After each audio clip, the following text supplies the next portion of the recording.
हाँ। अच्छा। लाकोस्टे हो गया।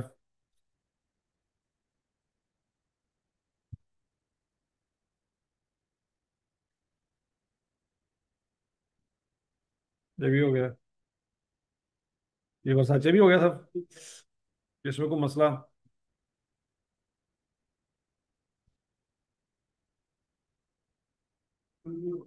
हो गया।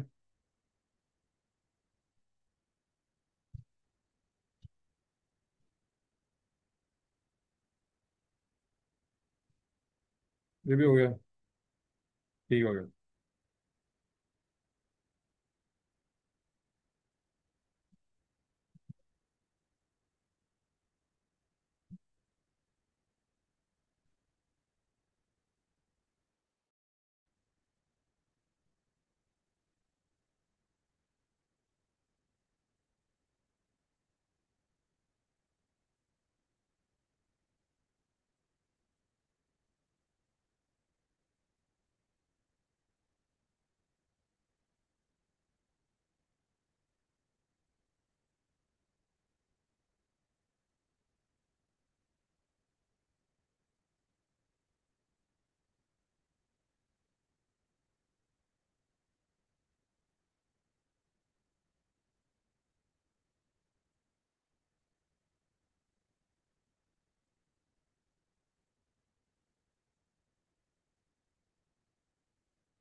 ये भी हो गया।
ये बार्ली में सॉल्व कर लिया तुमने?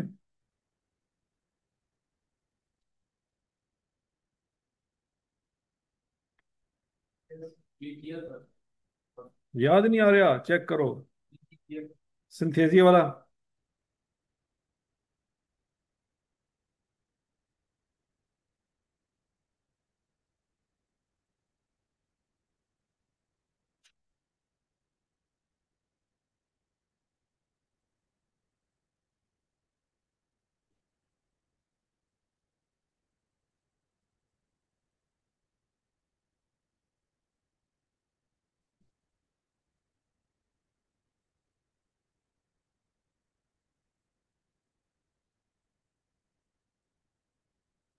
अच्छा जी।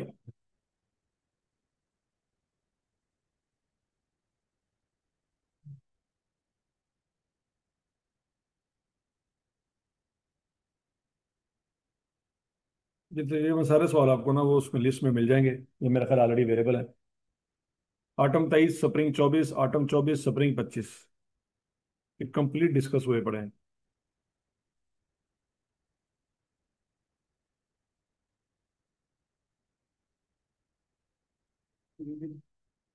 ये भी किया था। मेसोपोटामिया।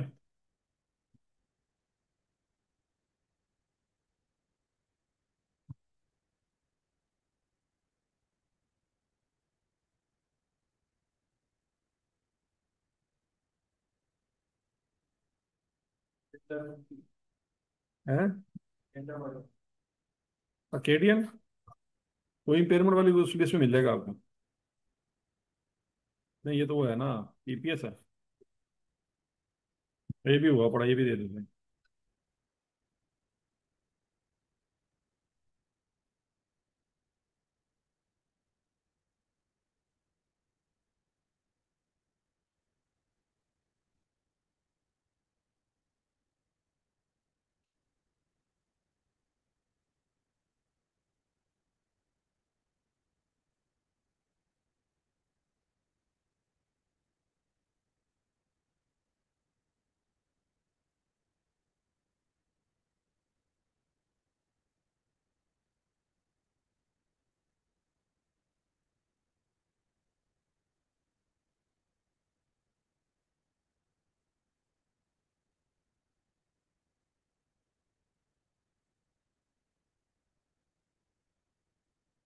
ये भी हुआ पड़ा मेरा ख्याल है। ये किया था डिस्कस। स्प्रिंग 23 भी हो गया।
ये भी हुआ पड़ा।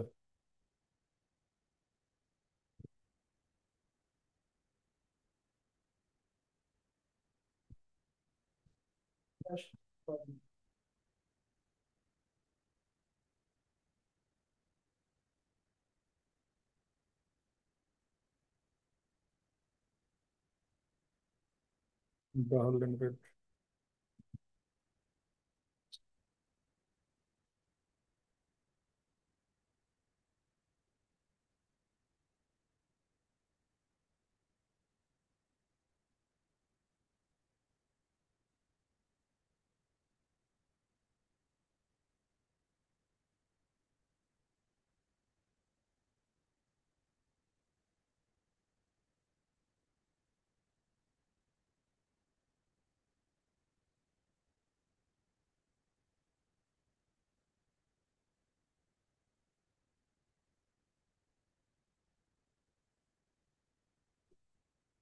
नहीं, ये नहीं हो सकता।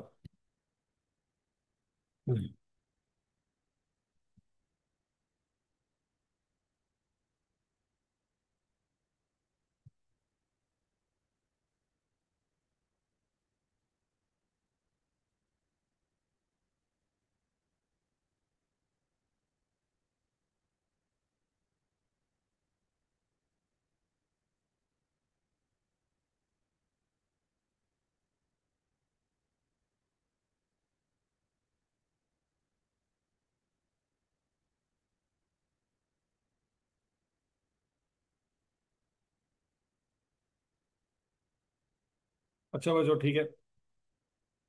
आपको ना आज लिस्ट मिल जाएगी कैश फ्लो के सवालों की। कौन कौन सी?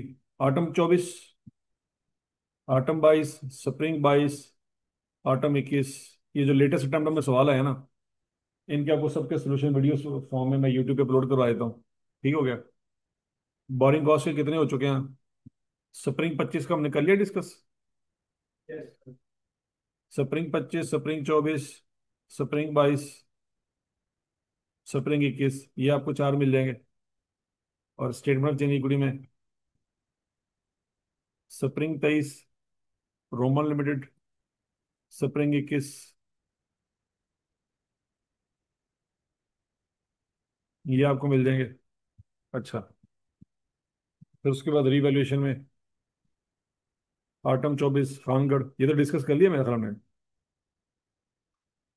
कर लिया कि नहीं किया? खानगढ़। अच्छा,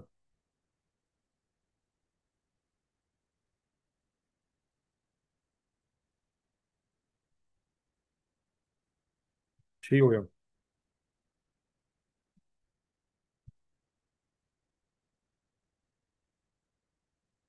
एनपीयू का सवाल बच्चों आपको मिल जाएंगे, पिछली चार अटेम्प्टों के। एरर के मिल जाएंगे, थ्योरी डिस्कस कर लेते हैं। IS 36, IS 40, IS 7। Six tax तो हमने अच्छी खासी डिटेल में डिस्कस कर ली। ठीक हो गया?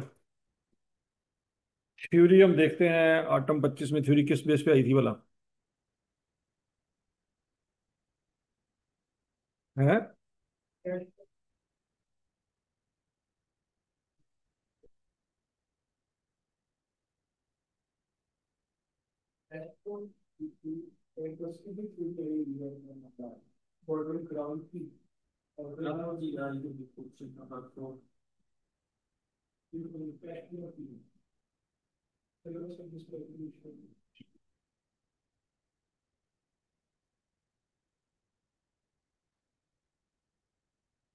हाँ, ये स्टेटमेंट ऑफ कैश फ्लो की थ्री आई हुई है। As the finance manager at Dyer limited you have recently welcome Fatima for a 3 month internship. ये आपको भी 6 नंबर की थ्योरी आ सकती है, ये बात याद रखिएगा। You assign the task of developing a deeper understanding of the statement of cash flow by studying DL and other comprehensive other companies. Recently, financial statement, she has now presented the following queries for clarification. Number one, the loss on disposal of a machine has been added in the cash flow from operating activities, even though its cash effect is already reflected in the investing activities. इसका क्या जवाब देंगे? इसका जवाब ये है कि हम चूंकि प्रॉफिट से सवाल शुरू करते हैं इन ऑपरेटिंग एक्टिविटीज, और प्रॉफिट में ऑपरेटिंग एक्टिविटीज के खर्चे भी आ रहे होते हैं, इन्वेस्टिंग के खर्चे भी आ रहे होते हैं, और फाइनेंसिंग के खर्चे भी आ रहे होते हैं।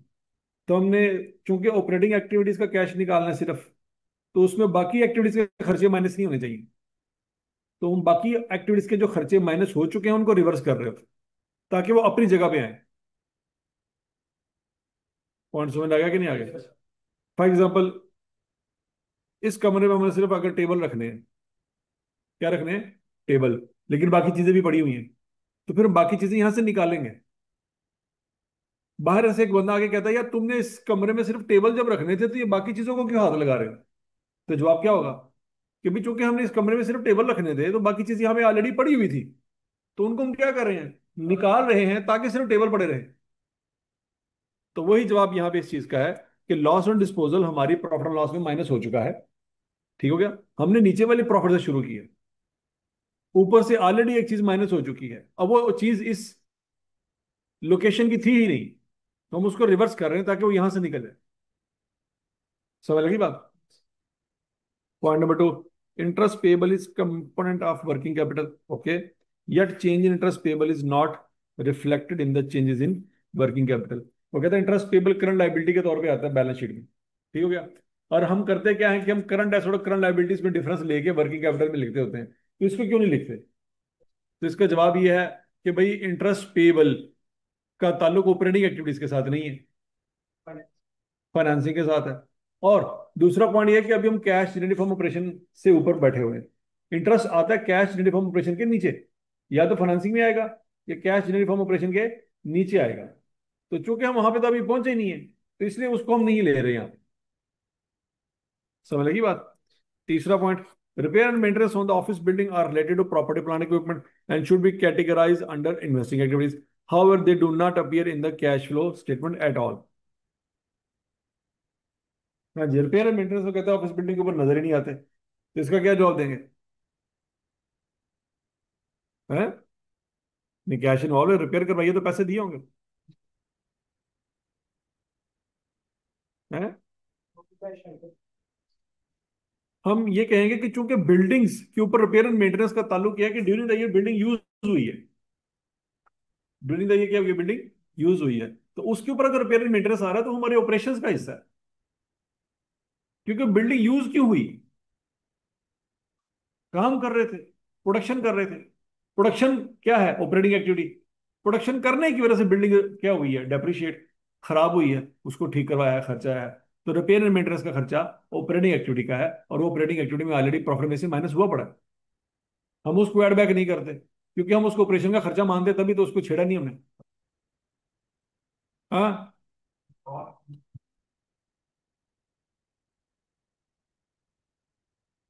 और समझ लगी बात की कि नहीं लगी? तो इसलिए हमने उसको, वो कहता है कि इसको ऑपरेटिंग इन्वेस्टिंग एक्टिविटी में होना चाहिए, हम कहेंगे कि भाई नहीं, बिल्डिंग की हालत खराब हुई है क्योंकि बिल्डिंग इस्तेमाल हुई है। बिल्डिंग इस्तेमाल क्यों हुई है? क्योंकि हम ऑपरेटिंग एक्टिविटीज कर रहे थे, तब बिल्डिंग इस्तेमाल हुई। रिपेयर का मसला तब आया, तो उस रिपेयर का खर्चे को हम ऑपरेटिंग एक्टिविटी का हिस्सा मानते हैं। और चूंकि वो प्रॉफिट में से ऑलरेडी माइनस हुई पड़ी है, और हम उसको माइनस ही रखा हुआ है, हमने उसको छेड़ा नहीं है, क्योंकि वहां पे आनी चाहिए, इसलिए वो आपको इन्वेस्टिंग में नजर नहीं आ रहा। इसका जवाब समझ आ गया जी सबको? ये बच्चों क्या था जी? ऑटम 25 में, सॉरी स्प्रिंग 25 में आने वाला 6 नंबर की थ्योरी थी। समझ आ गई थी? ऑटम 24 में जो थ्योरी आई है वो देखते हैं।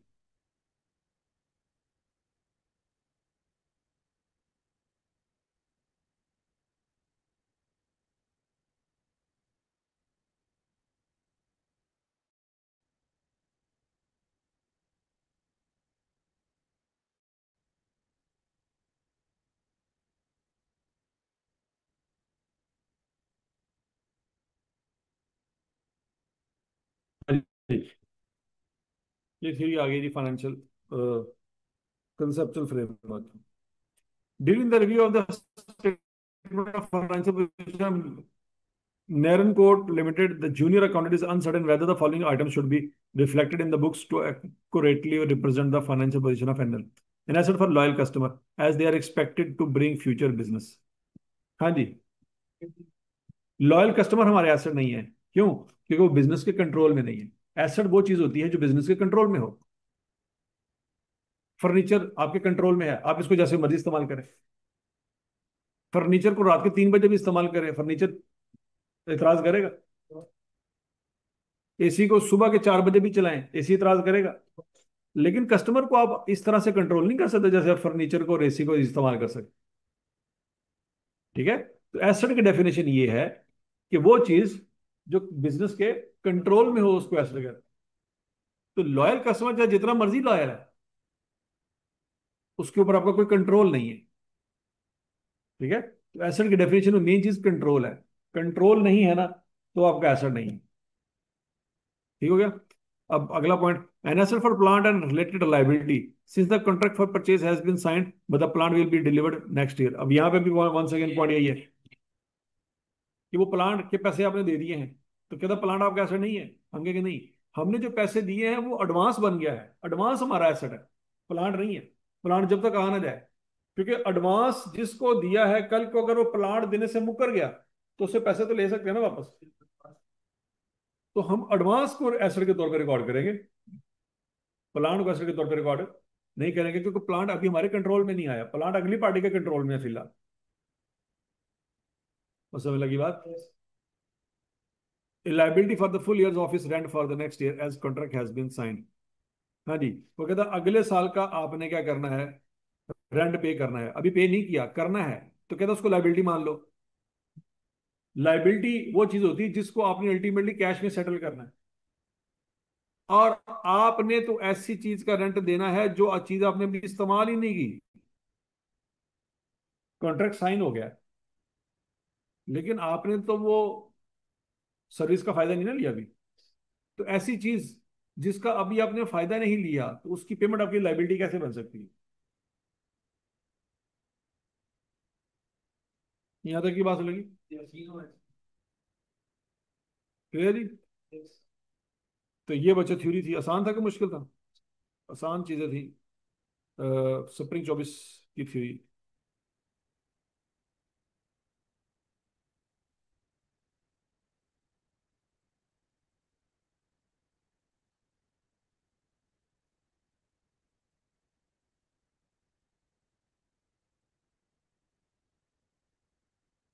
अब ये CFO साहब है। You are the finance manager of Paradox Limited. The financial statement of PL for the year ending 31 December 2023 are under preparation. In the beginning of 23, PL adopted the revaluation model for subsequent measurement of property, plant, equipment. A new CEO has recently joined PL. He has pointed out the following non-compliance of IFRS after reviewing the draft financial statement of PL. पहला मसला क्या निकला जी? IS 16 does not allow selective revaluation, so all class of property, plant, equipment should have been revalued. हम इसका जवाब देंगे कि नहीं, ऐसे नहीं है। IS 16 में लिखा हुआ है कि हर क्लास के ऊपर अलग अलग पॉलिसी आप अप्लाई कर सकते हैं। मतलब आप चाहें तो फर्नीचर को रिवैल्यू करें, प्लांट को ना करें। प्लांट को करें, लैंड को ना करें। लैंड को करें, बिल्डिंग को ना करें। बिल्डिंग को करें, क्या इक्विपमेंट को ना करें। इक्विपमेंट को कर लें, व्हीकल को ना करें। वो कहता है नहीं, व्हीकल को किया है तो लैंड भी करेंगे, लैंड को किया है तो बिल्डिंग भी करेंगे। हम कहेंगे नहीं, ऐसी जरूरी नहीं है। हर क्लास के ऊपर अलग अलग पॉलिसी अप्लाई होगी। लेकिन अगर एक क्लास आपने चूज कर ली है, तो उस क्लास में कुछ छोड़ेंगे नहीं। मतलब फर्नीचर को आपने कह दिया जी रिवैल्यू करेंगे, ओके। तो फिर फर्नीचर एक कमरे का नहीं होगा, तमाम कमरों में पड़ा हुआ फर्नीचर होगा। पॉइंट समझ लग गया? तो आपने एक क्लास चूज करनी है, उस क्लास के ऊपर आप डिसाइड करेंगे कि मैंने कौन सी पॉलिसी फॉलो करनी है, आपकी मर्जी है। लेकिन अगर एक दफा चूज कर लिया कि रिवैल्यूएशन है, तो फिर ये नहीं करेंगे कि ये वाला फर्नीचर कर लो, दूसरा छोड़ दो, दूसरा कर लो, तीसरा छोड़ दो। नहीं, फिर सारा फर्नीचर होगा। यहां तक की बात लगी? अगला point, the adoption of revaluation model has been accounted for as a change in estimate, though it is a change in accounting policy. हाँ, हम कहेंगे कि बिल्कुल change in accounting policy retrospectively होनी चाहिए। लेकिन ये अडोप्शन ऑफ रिवैल्यूएशन मॉडल का मतलब ये है कि पहली दफा आप अडॉप्ट करने जा रहे हैं। पहली दफा जब आप कोई चीज अडॉप्ट करने जा रहे हैं, तो उस वक्त वो आपका पहला स्टार्ट है, आप स्टार्ट वहां से कर रहे हैं। पॉइंट समझ आएगा नहीं? मतलब आपने कारोबार शुरू किया इस साल में, और आप पहली दफा क्या करते हो कि वो एक पॉलिसी अडॉप्ट करते हो कि हम ये करेंगे। तो इसका मतलब ये नहीं कि पिछले साल में जाके करो भाई, फिर पिछले सालों में तो कारोबार ही नहीं था। तो फर्स्ट टाइम आप जो पॉलिसी सिलेक्ट करते हो, तो उसका रिट्रोस्पेक्टिव ट्रीटमेंट नहीं लेते होते। वो तो जिस साल से आपने कारोबार शुरू किया उसी साल से लेंगे ना। मेरी बात समझ आ रही है? ठीक है। अगर तो कारोबार का पहला साल है, अगर तो कारोबार का पहला साल है और उसी साल में आपने कोई पॉलिसी सिलेक्ट की है, तो उसका रिट्रोस्पेक्टिव इम्पैक्ट नहीं आएगा। लेकिन अगर कारोबार का पहला साल नहीं है, तीसरा या चौथा साल है, और आप पहले कॉस्ट मॉडल फॉलो कर रहे थे, अब रिवैल्यूएशन मॉडल फॉलो कर रहे हैं, तो फिर वाकई वो क्या होनी चाहिए, सब्सिक्वेंटली उसको लेके आना चाहिए। यहां तक की बात लगी? IS 16 requires that incremental AP must be transferred from surplus to retaining, but the transfer has not been made in the draft financial statement. यहाँ पे भी हम ये कहेंगे कि भाई ट्रांसफर जो है ना, उसकी भी दो पॉलिसी है। हर साल ट्रांसफर करें या डिस्पोजल पे ट्रांसफर करें। अगर उसने नहीं किया, तो हो सकता है उसने दूसरी पॉलिसी फॉलो की हो। ये चेक करना पड़ेगा उसने कौन सी पॉलिसी फॉलो की। समझ लगी बात? चौथा point, some vehicles have been given on rent by PL।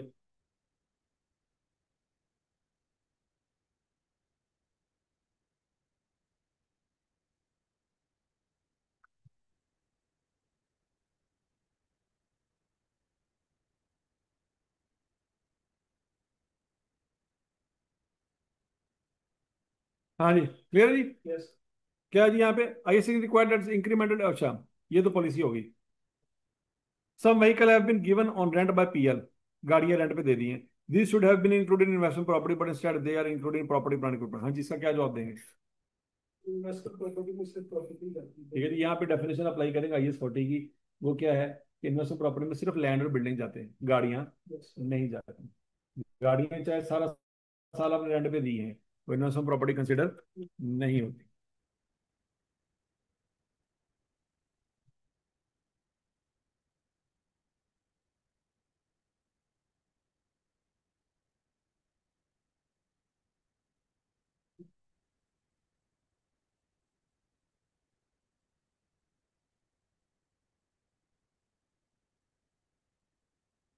अच्छा जी, अब यहाँ पे बच्चों 6 नंबर की ये थ्योरी आई थी। You are the accountant of Beta Limited, BL has commenced construction of a manufacturing plant expanded its production line which will take 2 years to complete. कितने साल लगेंगे जी? तो लिहाजा एक क्वालिफाइंग एसेट है। The cost of plant will be financed through a loan, new loan specifically obtained for this purpose. Remaining cost will be financed through the existing borrowings. Okay, the specific loan भी आ गया, general loan भी आ गया. You have pointed out that a portion of borrowing cost needs to be capitalized in the cost of plant. Okay, the management is interested in determining the estimated borrowing cost that will be capitalized in the future and has requested you to prepare the following: list the information, key dates, amount, etc. that you will need to gather in order to calculate the estimated borrowing cost to be capitalized। और कहता है क्या क्या चीजें चाहिए जिसकी base पे borrowing cost निकाल सकते हैं। हाँ जी, जरा सोचें। जो आप करते हैं वो आपको लिस्ट बना के देनी पड़ेगी। हाँ जी। स्पेसिफिक लोन की अमाउंट, ठीक हो गया। उसके ऊपर इंटरेस्ट रेट क्या है, अगर आप उसको कहीं पे इन्वेस्ट करते हैं तो इन्वेस्टमेंट की, इस इन्वेस्टमेंट के ऊपर आपको कितना रिटर्न मिलेगा, पेमेंट की डेट क्या है, ऐसी है जनरल लोन। फिर उसके बाद स्टार्टिंग रेट, ठीक है जी, आपके लिए चाहिए होगी जिसमें 3 कंडीशन मीट होंगी। कौन कौन सी? कि पेमेंट पहले कब की है, तो कंस्ट्रक्शन स्टार्ट हो गई है, कर्जा ले लिया है, वगैरह वगैरह। फिर उसके बाद अगर तो जनरल बोरिंग से भी आपने इस्तेमाल करने हैं पैसे, तो जनरल बोरिंग कितनी तरह की हैं? अगर तो एक है तो उसी का रेट कैपिटलाइजेशन रेट होगा। अगर 3 तरह की है तो फिर आपको कैपिटलाइजेशन रेट निकालना पड़ेगा। और जनरल बोरिंग में कैपिटलाइजेशन रेट लगेगा उन पेमेंट्स पे जो आपने ठेकेदार को की होंगी।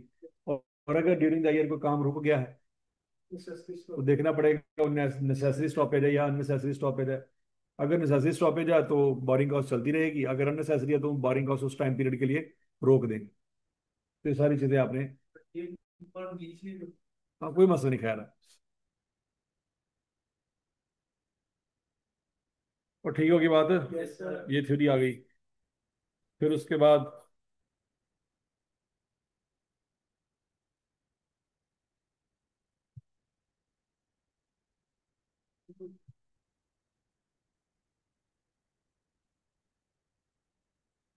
ये आई थी theory. A government grant of 25 million was received by an entity in 2022 for the damage to its head office building caused by the flood in December 2021. As a result of damage, an impairment loss of 21 million was recognized in 21। Damage कब हुआ है? 21 में। पैसे कब मिले हैं? 22 में मिले हैं। ठीक है जी। तो हम कहेंगे कि हमें ये जो पैसे मिले हैं ये पिछले साल के खर्चों की निस्बत मिले हैं। तो हम इसको पिछले साल रिकॉर्ड नहीं करेंगे, इसको पिछले साल रिकॉर्ड नहीं करेंगे, इसको इसी साल में रिकॉर्ड करेंगे जिस साल में मिले। हाँ, लेकिन जितने मिले सारे के सारे इनकम बन जाएंगे, ये डेफर्ड ग्रांट लाइबिलिटी के तौर पर रिकॉर्ड नहीं होंगे। हम कहेंगे ये वो एक्सपेंसेस, ये वो पैसे मिले हैं जो पास्ट में एक्सपेंसेस जो हो चुके हैं उसके बदले में मिले। नहीं, इम्पेयरमेंट लॉस जो हो गया सो हो गया। ये तो आपको एक्स्ट्रा पैसे मिले ना, इससे प्लान का तो कोई लेना देना नहीं है। ठीक है ना। इससे बिल्डिंग से आने वाले फ्यूचर का फायदा तो इफेक्ट नहीं ना होंगे, बिल्डिंग तो डैमेज हो गई। समझ लगिए। अब अगला point, the manufacturing entity establish a plant in an area with high illiteracy rate and receive a government grant of 40 million. The grant received was equivalent to 2 years salaries of 50 local persons employed by the entity. The grant is repayable in full if the member of these employees falls below 50 at any time during the next 5 years. It is highly probable that entity will comply with the condition attached to the grant। हाँ जी, क्या करेंगे जी? ये deferred liability के तौर पर record होगा। इसकी life कितनी होगी?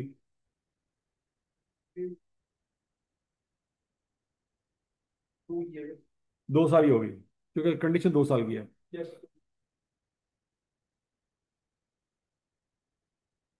ठीक है जी।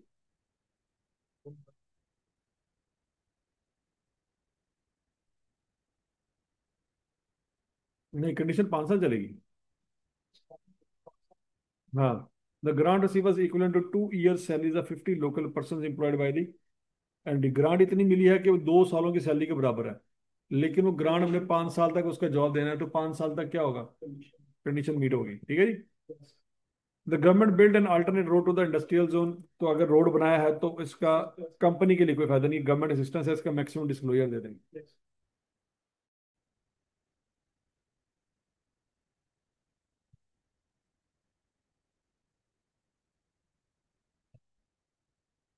यहाँ पे भी तो 7 नंबर की थ्री आई थी। Zero Limited received a government grant to set up a plant in an underdeveloped area, rural area there 3 years ago. One of the conditions of the grant was that Excel will maintain a minimum of 200 employees during the next 5 years. However, due to the worsening economic condition, Excel failed to maintain 200 employees and full grant becomes repayable immediately in the current year. ठीक है जी, तो हम बताएंगे ठीक है, हम क्या करेंगे, ग्रांट को पे करेंगे। ओके, अब कुछ हमने इनकम बना लिया होगा हिस्सा, कुछ लाइबिलिटी के तौर पे पड़ा होगा, तो जो लाइबिलिटी के तौर पे पड़ा होगा वो सारा जीरो कर देंगे, और बाकी जो इनकम बना चुके थे उसको इस साल में एक्सपेंस के तौर पे रिकॉर्ड कर लेंगे। ठीक हो गया जी।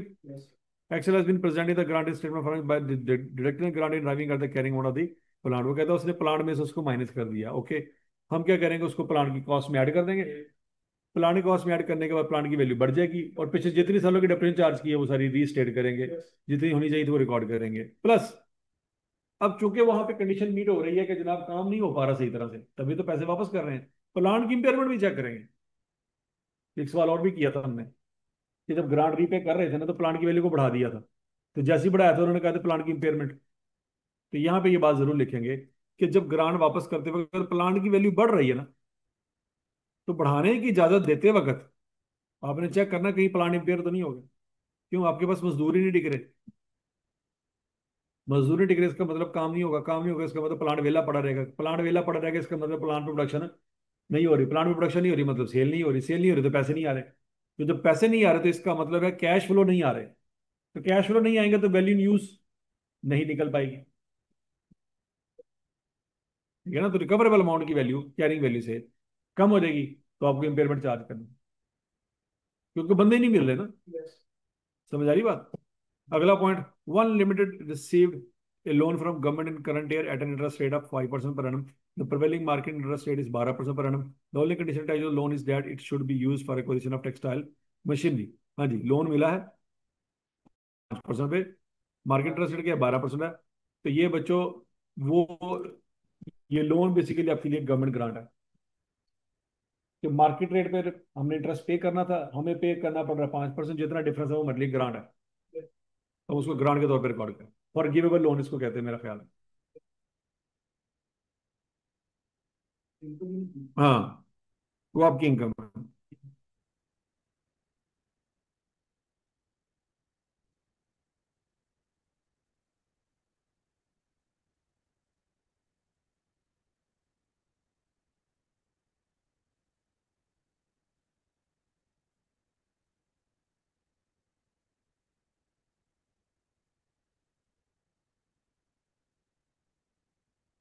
हाँ जी, वो कहते हैं discuss any four difference between IS 16 and IS 40, 6 number का सवाल है।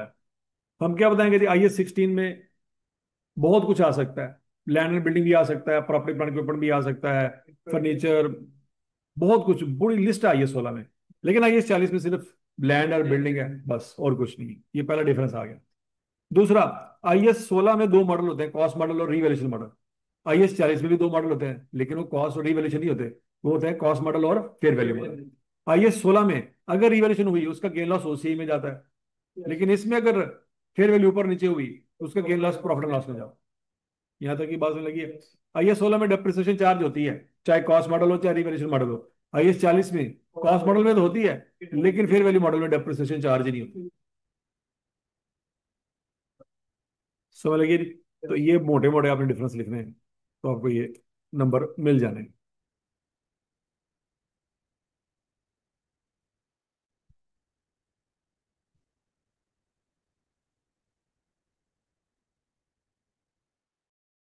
ये 3 नंबर की थ्री आई थी, लेकिन आपके